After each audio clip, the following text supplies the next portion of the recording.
Hello and welcome to this video where we will be looking at how to select model scenarios, specifically for the water balance model.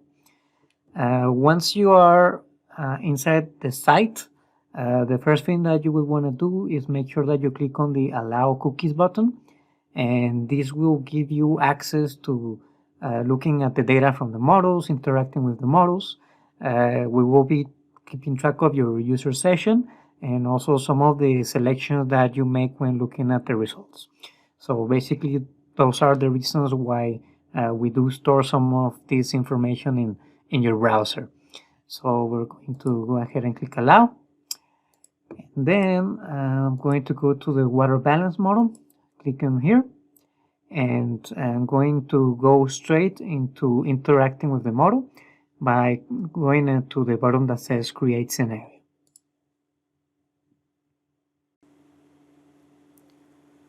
Once the page has been loaded, you will be presented with a scenario creation workflow.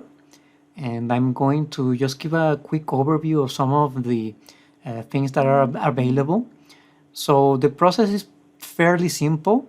You would follow a three-step process in order to set up your model, change some of the parameters, the scenario, and then we would go to step number 2, which is actually running the model. So we would give it a name and a description. And once the model is set up for execution, we send it over, and as soon as it finishes, you will have access to view the results in different kinds of ways. So the thing that we're going to be focused on this video is going to be step number 1, which is the scenario selection. And I'm going to be talking specifically about the water balance model. But if you're interested into looking at the hydroeconomic, we'll also have a video to look at the scenarios for that one. Okay, so let's get right into it. So the very first thing that you will see is that you will have a bunch of predefined scenarios, and these can be on different categories depending on the model that you're using. So for example, in the water balance model, we have 2 categories, which is climate-based scenarios and reservoir operation scenarios.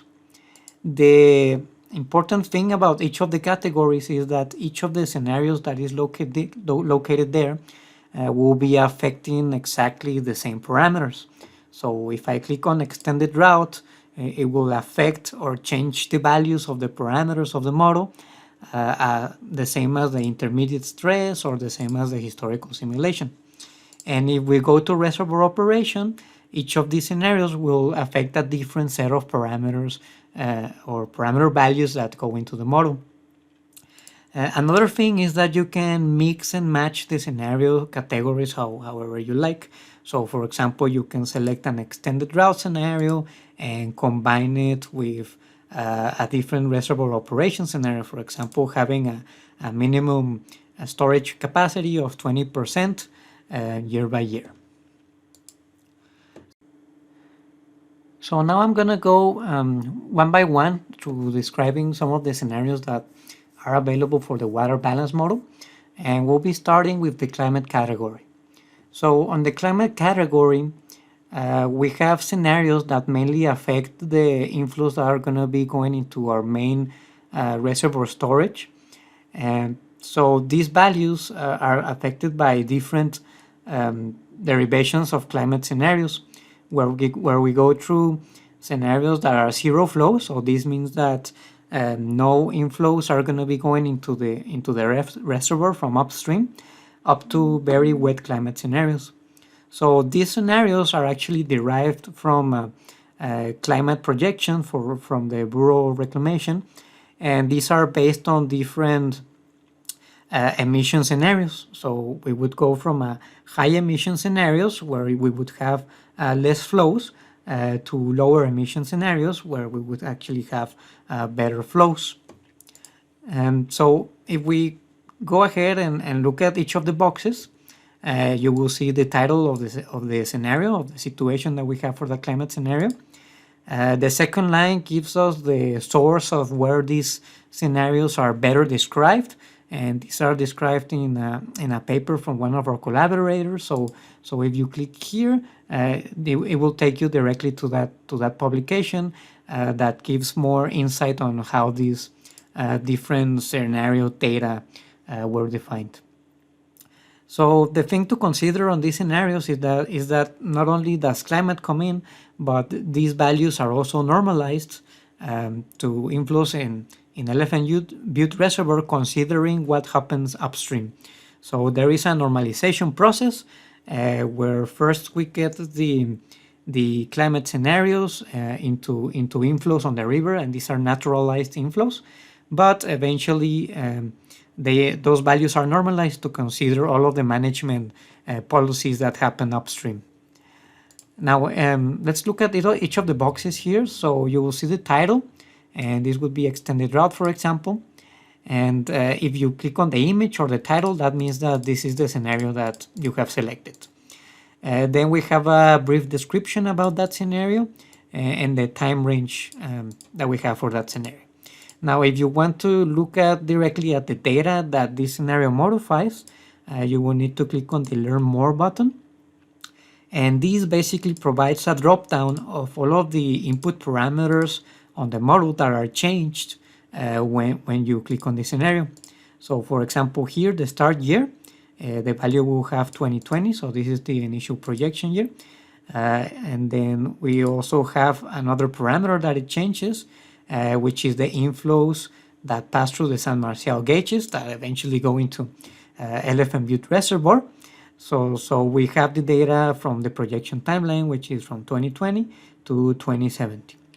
So the time range here, 2020 to 2070, is the default time range for the water balance model, but we do have the option to go up, click on time range, and actually change it so that the range is lower to what we have predefined on the model. So let's look at another of the scenarios, for example, the extreme stress climate scenario. So this is derived from a high emissions greenhouse scenario, which is scientifically is called the RCP 8.5. If we click on Learn More and then we click on the inflows at San Marcial, here we see how the inflows would behave throughout the projection time range. So what the model tries to simulate is what happens on the storage, what happens further downstream if we suppose that these are the inflows that are going to be going into the reservoir. Another tool that we have here available is that you can also convert the units. So by default, we are talking about acre feet, which is the default value that the model uses. But we can also look at the information in millions of cubic meters, or we can move it to thousands of acre feet in case that we are used to using a different measurement system. Now, apart from the derived climate scenarios, we also include a historical simulation. So what this scenario tries to do is basically go and simulate what has already happened. And the time range for this would be between 1994 up to 2013. So when we click on this one and look at Learn More, we can see that it affects a whole bunch of more variables, so that we are using historical data, and we try to replicate what happened historically. So the values that it uses, instead of setting up a projection that starts in 2020, will be using observed inflow values and behavior values on the basin that had already happened historically. So if we click on the San Marcial inflows, here we can see that this is actual observed data, and the model will try to replicate downstream what actually happened in real life.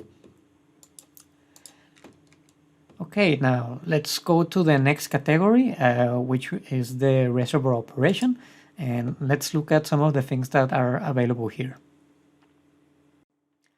So the reservoir operation category sets up two types of scenario that basically affect policy on how the Elephant Butte Reservoir is managed. So we have the default scenario, and so this management scenario basically continues to use what is currently on the treaties, and it will abide by the rules that are currently in place to manage the reservoir. We also had a set of other rules in case, so maybe we want to maintain a minimum reservoir storage year by year, keep it at that capacity and not let it go below that.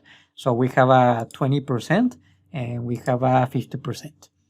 So for example, if I go here and click on learn more, we will have the value that we want to keep in the reservoir as the minimum value of storage, and this will be considered throughout the simulation calculations.